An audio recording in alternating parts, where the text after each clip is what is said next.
Hi అండి, అందరూ ఎలా ఉన్నారు? బాగున్నారా? నేను కూడా చాలా బాగున్నాను. ఈరోజు ఇంకో మంచి వీడియోతో మీ ముందుకైతే వచ్చేసాను. మన ఛానల్ ఇప్పుడే ఫస్ట్ టైం చూస్తున్నారు అంటే లైక్ చేయండి, షేర్ చేయండి, సబ్స్క్రైబ్ చేసుకోండి. ఈరోజు ఈ వీడియో ఏంటి అంటే మనల్ని పేదవాళ్ళుగా చేసే అలవాట్లు ఏంటి అనేది ఈ వీడియోలో మీకు చెప్తాను. సో ప్రతి ఒక్కరికి తెలుసు, అయినా కూడా ఇలాగే చేస్తాము. ఎందుకంటే మనది మిడిల్ క్లాస్ మెంటాలిటీ కాబట్టి.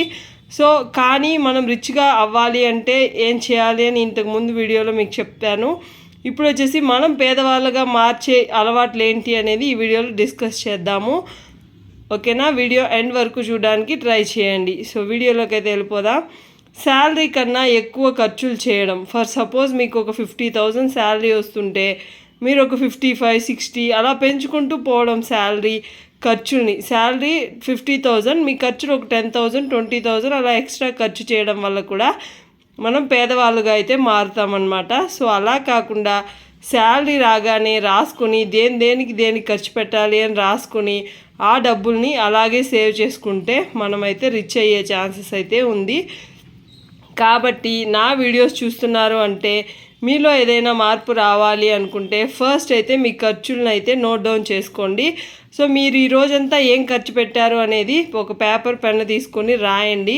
సో నెక్స్ట్ డే మీరు అది ఎందుకు యూజ్ చేశారని మీకు తెలుస్తుంది. కాబట్టి నెక్స్ట్ డే ఆ స్పెండింగ్ని అయితే తగ్గించేయండి. సో అలా చేస్తే మీ మైండ్ ఆటోమేటిక్గా సేవింగ్స్లోకి వెళ్ళిపోతుంది అనమాట. సో మీరు అనుకోవచ్చు చాలామంది చేయరండి, ఇలాంటి వీడియోస్ చాలామంది చూడరు అని చెప్పి. సో కానీ మీరు ఒకవేళ మీరు హౌస్ వైఫ్స్ ఈ వీడియోస్ చూస్తుంటే మీరు చెయ్యండి. సో మీకు ఏదో ఒక విధంగా యూజ్ అవుతుంది కాబట్టి సో ఇలా ప్లాన్ చేసుకోండి.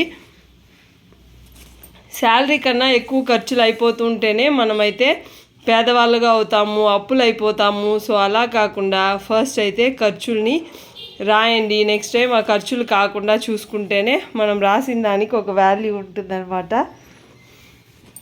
బిజినెస్ ఎలా చేయాలో తెలియకపోవడం. చాలామంది బిజినెస్లో అమౌంట్ పెట్టేసి ఎలా చేయాలో తెలియకుండా నష్టపోతూ ఉంటారు. సో మీకు అది సూటబుల్లా కాదా? ఇన్స్టాగ్రామ్లో, యూట్యూబ్లో వీడియోస్ చూసి మోటివేట్ అయిపోయి చాలామంది బిజినెస్లు పెట్టి నష్టపోతూ ఉంటారు. కానీ ఆ బిజినెస్ మీకు వర్తా కాదా? మీకు దాంతో మీ టాలెంట్ చూపించగలుగుతారా లేదా? బిజినెస్ అనేది పెద్ద అమౌంట్తో కూడుకుంది కాబట్టి సో ఒకసారి చిన్న అమౌంట్ నుంచి స్టార్ట్ చేయండి. పెద్ద అమౌంట్ తెచ్చిపెట్టేసి బిజినెస్ చేసేయడం కాదు. ఒకవేళ మీ సేవింగ్స్ ఏదైనా ఉంటే చిన్నగా స్మాల్గా బిజినెస్ అనేది స్టార్ట్ చేయండి. అంతేకాని ఎక్కువ డబ్బులు తెచ్చి బిజినెస్ చేసి మాత్రం అప్పులు అయిపోవద్దు. సో అలాంటి వాళ్ళు కూడా పేదవాళ్ళుగానే మిగిలిపోతూ ఉంటారు. బిజినెస్ చేయాలని ఉంటుంది కానీ అది ఎలా చేయాలి, ఏం చేయాలి అని తెలియకుండా కొంతమందికి అచ్చు రాదనమాట. ఆ బిజినెస్ వాళ్ళకి సెట్ కాదు. అలాంటి వాళ్ళు ఆ బిజినెస్ చేసి మనీ అనేది పోగొట్టుకుంటూ ఉంటారు. కొంతమంది మంచిగా చదివినా కూడా బిజినెస్ అనే ఒక మైండ్ సెట్తో మీ చదువుని పక్కన పెట్టేసి ఫస్ట్ బిజినెస్ అని చెప్పి ఒక 5 to 6 years వేస్ట్ చేసుకుంటూ ఉంటారు. సో అలా కాకుండా జాబ్ చేస్తూ మీరైతే బిజినెస్ చేయండి. బిజినెస్సే మీకు ఒక మోటివేషన్. బిజినెస్ మ్యాన్గా మేము ఉండాలి అంటే ఫస్ట్ చిన్న అమౌంట్తో స్టార్ట్ చేయండి. సో ఎవరో ఏమో చెప్పారని చెప్పి ఇన్స్టాగ్రామ్లో వీడియోస్ చూసి మోటివేట్ అయిపోయి మాత్రం బిజినెస్ చేసి అయితే అప్పులు పాలవ్వద్దు. మీకు ఏది మంచిగా సూట్ అవుతుందో అదైతే తెలుసుకోండి. ఫస్ట్ చిన్నగా స్టార్ట్ చేయండి. మీరు పెట్టిన అమౌంట్ తిరిగి రాగానే ఇంకో బిజినెస్ అయితే అంటే ఆ బిజినెస్లో ఇంకో అమౌంట్ అయితే పెట్టండి. ఓకేనా? అంతేకాని బిజినెస్ పెట్టిందనే లక్షలు తెచ్చి పెట్టేసి వాళ్ళకైంది కదా మనకు అవ్వదా అనుకొని వాళ్ళని చూసి కంపేర్ చేసి మీరైతే బిజినెస్లోకి దిగద్దు. ఓకేనా? నెక్స్ట్ వచ్చేసి క్రెడిట్ కార్డ్ని వాడడం. క్రెడిట్ కార్డ్ వాడడం వల్ల మన దగ్గర మనీ లేకపోయినా ఉన్నట్టే మనకు అనిపిస్తుంది. సో ఇది వచ్చేసి ఈ క్రెడిట్ కార్డ్ వల్ల ట్రిక్. సో ఇలా మనీ స్పెండ్ చేయడం వల్ల మీరు కంపల్సరీ పేదవాళ్ళుగానే ఉండిపోతారు. కానీ దాన్ని వాడటం కూడా తెలియాలి. ఫర్ సపోజ్ క్రెడిట్ కార్డ్ వాడి మీరు ఒక రెంట్ కడుతున్నారు, లేదంటే నెక్స్ట్ మంత్ ఆ రెంట్ మీకు మీ శాలరీలో నుంచే కట్టేస్తున్నారు అంటే ఓకే. అంతేకాని ఇంకా ఎక్స్ట్రా మినిమం బ్యాలెన్స్ కట్టారనుకోండి మీ లైఫ్ అంతా క్రెడిట్ కార్డు ఉచ్చులోకి వెళ్ళిపోతుంది అనమాట. సో అలా కాకుండా క్రెడిట్ కార్డ్ని ఎలా వాడాలో అలానే వాడండి. మీకు ఎక్కడైనా క్యాష్ బ్యాక్ వస్తుందంటే వాడండి. అంతేకాని ఊరికే క్రెడిట్ కార్డ్స్ వాడి అప్పులు అయితే అయిపోవద్దు. సో మీ ఫ్రెండ్స్కి అయితే అప్పులు అస్సలు ఇవ్వద్దండి. సో మీ దగ్గర కార్డు ఉన్నా కూడా వాళ్ళకైతే అస్సలు ఇవ్వద్దు స్పెండ్ చేసుకోమని చెప్పి. నెక్స్ట్ వాళ్ళైతే కంపల్సరీ ఇవ్వరు. ఇదైతే నా గ్యారంటీ, నేను చెప్తున్నాను. సో కాబట్టి క్రెడిట్ కార్డ్ మీరు మాత్రమే వాడండి, మీ ఫ్రెండ్స్కి అయితే అస్సలు ఇవ్వద్దు. నెక్స్ట్ వచ్చేసి రిచ్గా కనపడాలని చూడడం. రిచ్గా కనపడాలని చాలామంది ఐఫోన్లు అని చెప్పి పెద్ద పెద్ద కార్లు అప్పు చేసేసి తీసేస్తూ ఉంటారు. మనం వాళ్ళకన్నా ఏం తక్కువ అవ్వకూడదు, మనం ఫస్ట్ రిచ్గా ఉండాలి అని చెప్పి. కానీ మీ దగ్గర మనీ ఉందా? మీరు రిచ్గా కనపడాలి అంటే మీ దగ్గర మనీ ఉన్నప్పుడు కొనండి, అప్పుడే మీరు రిచ్గా కనిపిస్తారు, ఈఎంఐల్లో కాదు. సో మీరు రిచ్గా ఉండాలి అంటే మీ వెనక బ్యాంక్ బ్యాలెన్స్ భారీగా ఉండాలి. మీ తరం కాకుండా ఇంకో తరం కూడా కూర్చొని తినేలాగుంటేనే మీరైతే రిచ్గా ఉన్నట్టు. లేదు మాకు ఇప్పటికే సరిపోవట్లేదు అంటే మీరు కనపడాలనే చూస్తారు కానీ రిచ్ మాత్రం అవ్వరనమాట. సో మీరు రిచ్గా కనపడాలి అంటే ఫస్ట్ ఇన్వెస్ట్మెంట్స్ చేయండి. రిచ్ మ్యాన్స్ అంతా చేసేది ఒక్కటే, మనం బిజినెస్ చేసిన అమౌంట్ని ఇన్వెస్ట్మెంట్ చేయడము, డబ్బుని డబ్బే పనిచేసేలాగా చేస్తారు. సో అలా చేసి వాళ్ళు రిచ్ అవుతారే కానీ వాళ్ళని చూసి వాళ్ళు ఆ కారు కొన్నారు కదా మనం ఈ కారు కొనాలి, వాళ్ళు ఆ బిల్డింగ్లో ఉన్నారు కదా మనం ఈ బిల్డింగ్ కొనుక్కోవాలి పక్కనే అన్నట్టు అప్పు చేసి మాత్రం వెళ్ళొద్దు. నెక్స్ట్ సోకులు ఇప్పుడు ఆన్లైన్లో చూస్తూ ఉంటాం మనం, యూట్యూబ్లో కానీ ఇన్స్టాగ్రామ్లో కానీ ఎక్కువ మేకప్ వీడియోస్ అని చెప్పి dressing videos, get ready with me అన్నట్టు చాలా చూపిస్తున్నారు. దాన్ని ఇన్ఫ్లుయెన్స్ అయిపోయి ప్రతి ఒక్కరూ అలాగే కనపడాలి అని చెప్పి ఎక్కువ స్పెండ్ చేస్తూ ఉంటారు. వాళ్ళకు వచ్చే జీతం ఒక 15,000 అలా ఉన్నా వాళ్ళ స్పెండింగ్ దాని మీద 20,000 వర్త్ స్పెండింగ్ అయితే చేస్తూ ఉంటారు. సో ఇంకొకరికి మీరు బాగా అట్రాక్టివ్గా కనపడాలి అంటే కాస్ట్లీ బట్టలే అవసరం లేదండి, మీ దగ్గర ఉన్న మినిమం బట్టలు వేసుకొని కూడా మీరు రిచ్గా అయితే కనపడచ్చు. నెక్స్ట్ వచ్చేసి సోషల్ మీడియాలో టైంని స్పెండ్ చేసి మీ మనీని కూడా స్పెండ్ చేస్తూ ఉంటారు. ఫర్ సపోజ్ పికిల్స్ చూశారు, కొనాలి అనిపిస్తుంది, మీ మైండ్కి ఆటోమేటిక్గా ఫీడ్ వెళ్తుందనమాట. పికిల్స్ బిజినెస్ బాగా టేస్ట్గా చేసినట్టున్నారు వాళ్ళు పికిల్స్, మనం కొనుక్కోవాలి అని చెప్పి. సో అలా మన మైండ్ అయితే మనీని అయితే స్పెండ్ చేసి వేస్ట్ చేసుకోకుండా ఉండండి. సో వాళ్ళ బిజినెస్ కొనుక్కోండి. నెక్స్ట్ కెరీర్ మీద ఫోకస్ చేయకపోవడం. చాలామంది కెరీర్ గురించి అస్సలు ఆలోచించరు. సో ఏదో లైఫ్ వెళ్ళిపోతుంది అన్నట్టు ఉంటారు. సో కాకుండా ఎవరు మీ కెరియర్ని బాగు చేయరు, మిమ్మల్ని మీరే బాగు చేసుకోవాలి. సో కాబట్టి కెరియర్ మీద అయితే ఫోకస్ చేయండి. ఇంకొకరి లైఫ్ని చూసి కంపేర్ చేయొద్దు. సో వాళ్ళ లైఫ్ అలా ఉంది, నా లైఫ్ ఇలా ఉంది అని చెప్పి కంపారిజన్ అయితే చేసుకోవద్దండి. సో మీ లైఫ్ మీకి, వాళ్ళ లైఫ్ వాళ్ళకి అవుతుంది. సో వాళ్ళ లైఫ్ వాళ్ళకి యూనిక్గానే కనిపిస్తుంది. సో కాబట్టి ఇంకొకరి లైఫ్తో అస్సలు కంపేర్ చేసుకోవద్దు. నెక్స్ట్ ఇన్కమ్ సోర్సెస్ని అయితే పెంచుకోండి. ఫర్ సపోజ్ ఒక సింగిల్ ఇన్కమ్తో మీరు బతుకుతున్నారు అంటే ఇంకొక ఇన్కమ్ ఎలా మీరు జనరేట్ చేసుకోవాలి అనేది ఆలోచించండి. సో ఇంకొకరి గురించి ఆలోచించేదానికన్నా మనకున్న చిన్న లైఫ్లో మన గురించి మనం ఆలోచించుకోవడం బెస్ట్. సో కాబట్టి మీకు ఇంకేదైనా ఐడియాస్ ఉన్నా, ఏదైనా బిజినెస్ ఐడియాస్ ఉన్నా చిన్నగా గ్రో చేసుకోండి. సో అలాగా ఇన్కమ్ సోర్సెస్ని పెంచుకుంటే మీ లైఫ్ అనేది సాఫీగా అయితే గడుస్తుందన్నమాట. వన్ ఇన్కమ్ మీద అయితే ఆధారపడద్దు. సో వన్ ఇన్కమ్ మీద ఆధారపడితే మనం కంపల్సరీ పేదవాళ్ళుగానే మిగిలిపోతామన్నమాట.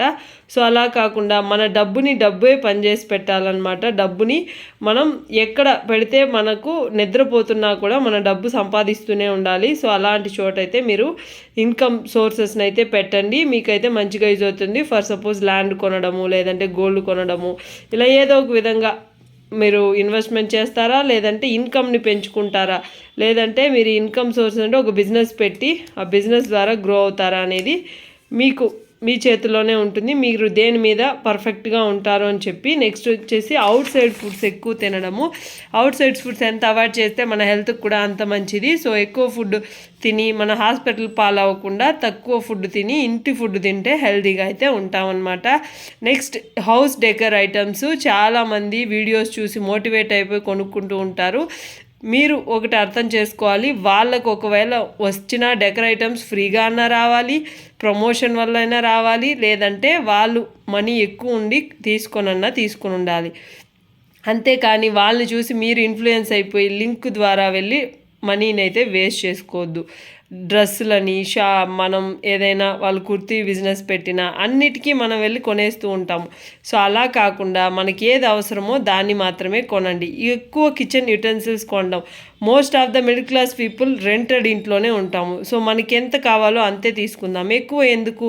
నెక్స్ట్ మనం ఓన్ హౌస్ కట్టుకుంటే ఆ తర్వాత మీ కోరికలన్నీ తీర్చుకోండి. సో అంతవరకు తక్కువ కిచెన్ ఐటమ్స్ ఉంటేనే స్ట్రెస్ ఫ్రీగా మనం ఉండగలుగుతామన్నమాట. నెక్స్ట్ ఎక్కువ ట్రిప్స్కి వెళ్ళడము, బయట తిరగడము, షాపింగ్ చేయడము, ఇలా వెళ్ళొద్దు అని ఎవరు చెప్పరు. కొంచెం మనీ సేవ్ చేసుకొని వెళ్ళండి, అంతేకాని మనీ లేకుండా ఉన్నట్టుండి అనుకొని వెళ్ళిపోతూ ఉంటారు కొంతమంది.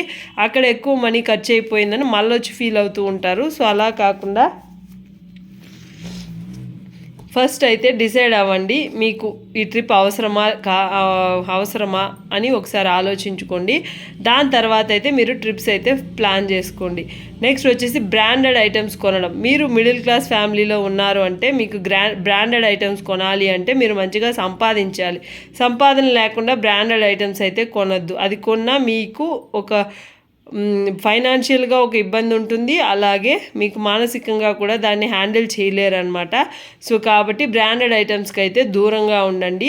నెక్స్ట్ ఇన్వెస్ట్మెంట్స్ అయితే చేయకపోవడం. చాలామంది ఇన్వెస్ట్మెంట్స్ ఇంకా కూడా చేయరు, ఎందుకంటే వాళ్ళలో ఉన్న ఒక భయం, మన డబ్బులు ఎక్కడ ఇన్వెస్ట్మెంట్ చేస్తే ఎక్కడ వెళ్ళిపోతుందో అని చెప్పి. సో మీరు లక్షలు పెట్టద్దండి, ఓన్లీ హండ్రెడ్స్లో స్టార్ట్ చేయండి. ఫర్ సపోజ్ 500,000 అలా స్టార్ట్ చేయండి. సో చిన్నగా అయినా పర్లేదు, ఇన్వెస్ట్మెంట్స్ అనేది లాంగ్ టర్మ్లో చేస్తే మనకు మంచిగా రిటర్న్స్ అయితే వస్తుందన్నమాట. ఈ ఆప్షన్ ముందు లేదు కాబట్టి మన అవ్వాతాతలు అంత మనీ సేవ్ చేయలేకపోయారు. ఇప్పుడు మనకు ఆ ఆప్షన్ ఉంది కదా, ఇన్వెస్ట్మెంట్ చేయడం అని చెప్పి. సో అలా ఇన్వెస్ట్మెంట్ చేస్తే మంచి అమౌంట్ అనేది రిటర్న్స్లో వస్తూ ఉంటుంది. ఒకసారి ట్రై చేయండి. మీకు తెలిస్తేనే, మీకు నాలెడ్జ్ ఉంటేనే అయితే ఇన్వెస్ట్మెంట్స్ అనేది చేయండి. ఎవరో చెప్పారని చెప్పి మోసపోవద్దు. మీకు దాని మీద ఒక నాలెడ్జ్ ఉంది అంటే చేసుకోండి. నెక్స్ట్ వచ్చేసి ఇన్సూరెన్స్ తీసుకోకపోవడం. ప్రతి ఒక్కరికి హెల్త్ అండ్ టర్మ్ ఇన్సూరెన్స్ అనేది కంపల్సరీ తీసుకోవాలి. సో అది లేదనుకోండి, రేపటి రోజు మీకు ఏదైనా హెల్త్ ఇష్యూస్ వచ్చినా మీరు ఎంత మనీ సేవ్ చేసినా ఆ మనీ అంతా హాస్పిటల్కి కట్టేయాల్సి వస్తుంది. సో కాబట్టి ఇన్సూరెన్స్ అనేది తీసుకోండి. నెక్స్ట్ ఎక్కువగా ఈఎంఐ ఎక్కువగా ఉండడము. సో ఈఎంఐ ఉన్నదానికన్నా ఎక్కువగా ఉండడము, దాని మీరైతే ఇంకా స్ట్రెస్ ఎక్కువ అయిపోతుంది. సో కాబట్టి ఫర్ సపోజ్ మీకు ఒక 50,000 శాలరీ వస్తే ఓన్లీ 15,000 మీకు ఈఎంఐలు ఉండేలాగా చూసుకోండి. 15,000 to 20,000, లేదంటే మీరు ఇంకా ఎక్కువ అప్పులు చేస్తూనే పోతూ ఉంటారు. సో అలా కాకుండా మీ ఖర్చులను అయితే తగ్గించుకోండి. నెక్స్ట్ ఎక్కువ ఫీజులు కట్టడం. చాలామంది పిల్లాడు చదివేయాలని చెప్పి లక్షలు అప్పు చేసి మరీ కడుతూ ఉంటారు. సో అలా కాకుండా మన పిల్లలు ఉన్నదాంతో బాగా చదువుతారని మీకు నమ్మకం ఉంటే తక్కువ ఫీజులు కట్టినా మీరు ఇంట్లోనే నీట్గా నేర్పించండి పిల్లలకి. నెక్స్ట్ వచ్చేసి personal loan, bullet loan, minimum due కట్టడం. దీనివల్ల కంపల్సరీ మనం పేదవాళ్ళుగానే ఉంటాము. సో ఇది వచ్చేసి క్రెడిట్ కార్డు వాళ్ళ ట్రాప్ అనమాట. ఈ ట్రాప్లో అయితే అస్సలు పడద్దు. నెక్స్ట్ ఎవరో ఏమో అనుకుంటారని కొనుక్కోవడం. చాలామంది అవసరం లేకపోయినా కొంటూ ఉంటారు. సో అలాంటి వాళ్ళని ఏం చేయలేము, కాబట్టి అవసరం ఉన్నప్పుడే కొనండి. నెక్స్ట్ నో చెప్పకపోవడం, నో చెప్పడం తెలియకపోవడం. చాలామంది ఇప్పటికి కూడా సతమతం అవుతుంటారు. అది మంచి అయినా చెడైనా మీకు నచ్చలేదు, మీకు వద్దు అనుకుంటే ఫస్ట్ అయితే నో చెప్పేయండి. సో ఇలా చేశారంటే మీరు పేదవాళ్ళగానే ఉంటారు. సో లేదు, మీరు నేను చెప్పిన దానికి ఆపోజిట్ చేస్తే మీరు మంచిగా గ్రో అవుతూ ఉంటారనమాట. Take care, bye.